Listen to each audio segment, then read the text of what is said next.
America, you're watching America Trends, where we cover the hot topics of the day. I'm Barry Nussbaum, keeping this couch warm for the one, the only Dr. Gina. Our poll question today, do you believe the Democratic leadership rigged the primaries for Hillary? Yes or no? Don't forget, you can follow us online, you can vote online, you can follow me at findbarry.com. Okay. Joining us now from Philadelphia at the DNC convention is the political reporter for Politichicks, back to join us from a different convention, Mona Salama. Hello, hey. Hello. Hi. Hi. All right, lots going on. I watched it all day. Tell me, what's the morale at the DNC since Debbie Wasserman Schultz got boiled alive with thousands of emails painting a really ugly picture of the leadership? There's still a lot of anger and frustration going on right now. You can see it. There's massive amount of protests. You know, everybody assumed that this protest was going to happen, the Republican National Convention. And the Republican National Convention was like a safe haven zone. And here we're like in a zoo right now. It's so chaotic. Yeah, tell me about that, Mona. I was watching on TV. I swear it looked like the entire street. I said this to Gina a minute ago, Mona. Like thousands of people were chanting, "Hell no, DNC, we won't vote for Hillary." And it wasn't a few, it was a lot of people. Yeah, you also heard repetitive chants that we heard in the DNC, lock her up, you know, Hill's got to go, lock her up. There was a lot of chants. Wait a minute. They're chanting that inside the hall in Philly? Yeah, they were chanting that earlier before the speaker started. They were chanting, lock her up. Earlier, there was like a security guard taking away their signs because they were trying to calm them down. And the only way to calm them down was to take their signs away. So there was a security guard going around. There's like a video going around the floors and taking away people's Bernie Sanders signs. Holy moly.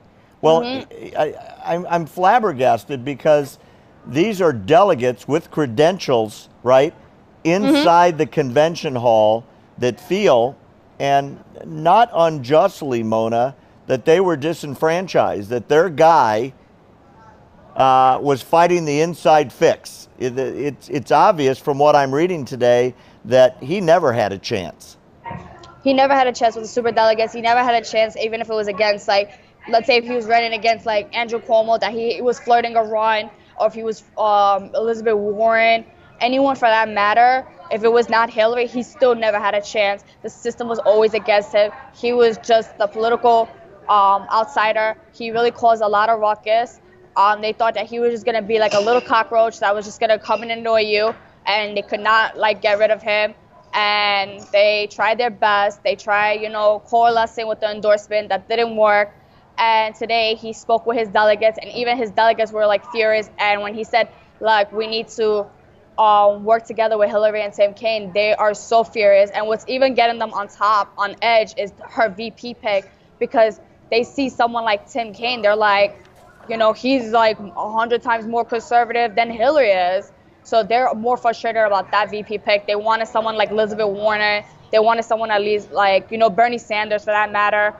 And she picked a white guy. And everybody thought she would probably pick someone of a minority like Cory Booker or like Julian Castro. She went totally opposite of what they all assumed, and they're so frustrated. And then the emails to top that off, it's just like top of the top. It's like layers of cakes, and they're frustrated and they don't know what to do. So the best thing they can do is cause ruckus and headache in the convention hall. Well, and not only in the convention hall, outside in the in the streets as well. Yeah, let's talk about that. So you've got a very sizable, several thousand people there that feel like, justifiably so, that the system screwed them. So the DNC executives were hitting the talk shows this afternoon while the convention was going on, Mona, to say, don't worry, 90+% of the Bernie voters in the country are going to switch over to Hillary. Don't worry, they're all going to fall in line. What's your prediction about that? You think that's true, or is that wishful thinking right now? I think it's just them being wishful thinking, because if they go outside in the streets and they see those protesters, and they see like younger kids, like younger than my age. You see a lot of minorities. You see a lot of like union groups that endorse Bernie. They're not happy with the system. So I don't know who they're calling. Are they calling like the old average Democrat voters, or are they calling someone that are Bernie supporters that are like old age, that are hardcore Democrat voters? I don't know who they're calling, because it's not looking like that in the streets. You know, you talk about like these like never Trump's not going to support Cruz. It looks like those people are more likely to support Trump than Bernie supporters are looking like to support Hillary. And it looks like the recent polls that came out after the endorsement, Bernie supporters, there was like 47%, and it dropped down 13. It went down to 34%. Only 34% of Bernie supporters are looking to endorse Hillary or support Hillary come November. And now with the VP pick, we got to see those new polls. Did it go up? Did it stay the same, or it went down? Because it looks like it went down. All right, well, here's the billion-dollar question, all right? Those voters, and there's millions and millions and millions of them from coast to coast, only have three choices, right?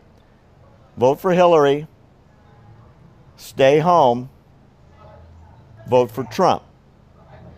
What do you think they're going to do, Mona? Trump's an outsider, but he's on the other end. The fourth one is the Green candidate. The Green candidate is joining on with the party, with the movement, and a lot of them are looking towards her because she's like the alternative to Bernie, and she can calculate with getting enough percentage to get into the general election debates between Hillary, Trump, and Gary Johnson. And let's say they might even go for Gary Johnson, or if that Green Party candidate Jill can hit the 15% threshold mark to get into the debates, her name could get out there, and that can coalesce to a four-way party system.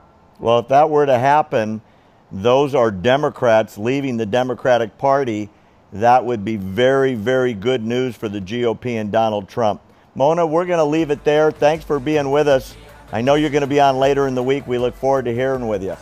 Definitely. Coming up on America Trends, we want to hear poll results. Please go vote. We're dying to hear what you have to say. It's a really important question tonight, America. We want to know what you have to say. And go to our Twitter page, check out our videos, and give us suggestions. In the meantime, you can find me at findberry.com. Back in a minute.